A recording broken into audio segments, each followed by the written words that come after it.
So we are the perception of other people. That's one thing that kind of blew my mind the start of this year. That's crazy. Today is the January 1st, 2025. And I don't know, I can't find a way to grasp that, because it is so true. It makes so much sense to my brain that we are the perception of others. But at the same time, why?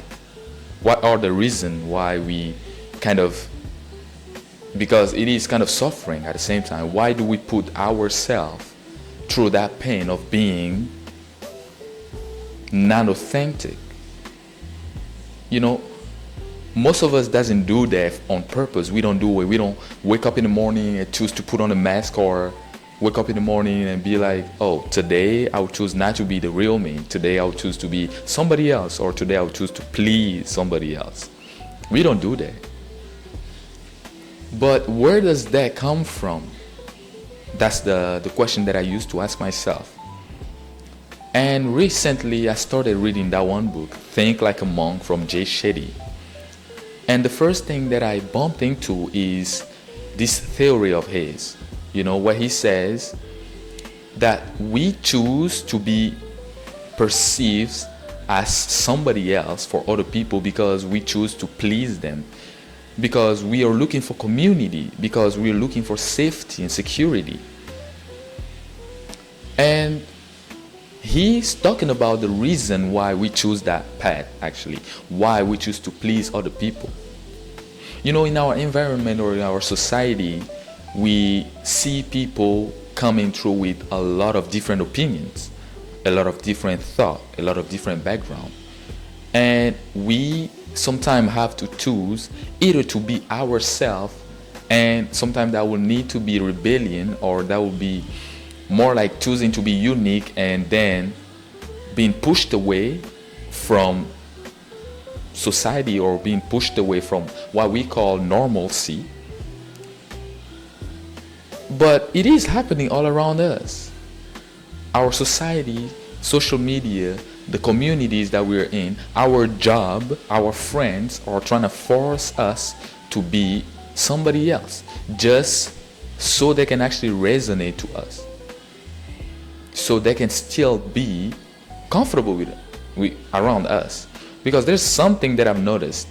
Every time that we change or we grow, we will tend to create a little bit of friction between the people that we used to hang out with and ourselves. But why? Why does that happen all the time? It is because every time we change or every time we grow, we create a new version of ourselves that's really authentic, and the old person that we were, or our own identity, just fumble. And our new friend or our old friend cannot resonate with that new us because they didn't allow themselves to see that authentic side of themselves. And that makes sense totally if you think about it pretty well. We grew up in an environment where we listen to people from birth to teenage years to even sometimes adulthood. We listen to our parent telling us, this is the path that you should choose. This is what you should do, because this is better than this. Or sometimes we even see our parent or our friends growing up in a certain type of society, or growing up doing something, and because we are unconsciously trying to please those people, or unconsciously trying to be like them, we will choose that path over the authentic path that we feel is right for us. In that book, Jay Shetty is talking about how he went and tried to break those normalcy rules, or try to go against it and choose his own path. And what did he have to do? So the first step for him was to understand that the environment or the parents or people or family can actually be wrong. Because let's say you are authentic and I am authentic. What I bring to earth is unique and never seen before, and what you bring is unique and never seen before. How can I believe in anybody else other than me to choose a path or to find a purpose for myself? That doesn't make any sense at all, right? And that's true. We shouldn't. I'm not saying that you should grow up not listening to your parent or listening to advices or hear and taking other people inside. But sometimes you will need to understand that you are the only person that really can come through with an idea that will change your own life. So let's talk about the reason why we unconsciously go for what is being said again and again than what we feel or what we think is right. So 12,000 years ago, we were all living in tribe, right? And to survive, every single one will need the other person. Every single one will need a community, will need family or friends. Because if you have the misadventure, we say, to be alone, then you might be risking death or risking anything else that would be really dangerous for yourself, right? So unconsciously we took in that survival instinct of always seeking approval or always wanting to be around other people to make any certain decision, even sometime about ourselves. We'll try to prove to people, we'll try to accept, or we'll try to ask for advice. But sometimes we already know what we should be doing, but we will still do it. We'll still ask for advice or go to those people so we can kind of get the approval, the validation from them. But it is not always bad to actually do that, because you will grow up in society and let's say you just follow your path and listen to your own advice, you wouldn't learn anything. Because people have valuable insight on things. You want the perception of other people and you want your own perception, and then you want to think about it and choose to take that one or to stick with yours. But at the end of the day, it's still coming down to you making the choice to receive, not you feeling like you need to take that path that society is pushing on you. It boils back down to your own choice. But how do we know that every decision that we have made or every decision that we are making comes from our own desire or from our authentic self? So in this book, Jay Shetty is talking about how to use our values as, let's say, a GPS, right? How to use your values, your really rooted core values, to either know that you are going to the right place or toward the right purpose, or you are making the decision for yourself. So first, what we'll need to do is to go back to our past, because those values come from an environment we grew up in, from our background. So you'll need to go back and ask yourself, what are the values that really helped me get here? What are the positive and the negative values? Because they are both there, positive and negative values. So you would jot down what helped you and what didn't help you. Let's say one of your values is love, right? And love has kind of taken you from one place to another place, to a negative relationship to a positive relationship. So you need to find a way to incorporate love in your daily life, because it is positive for you and it is making you happy. The same thing you need to do with passion. What am I passionate about? You know, what do I value?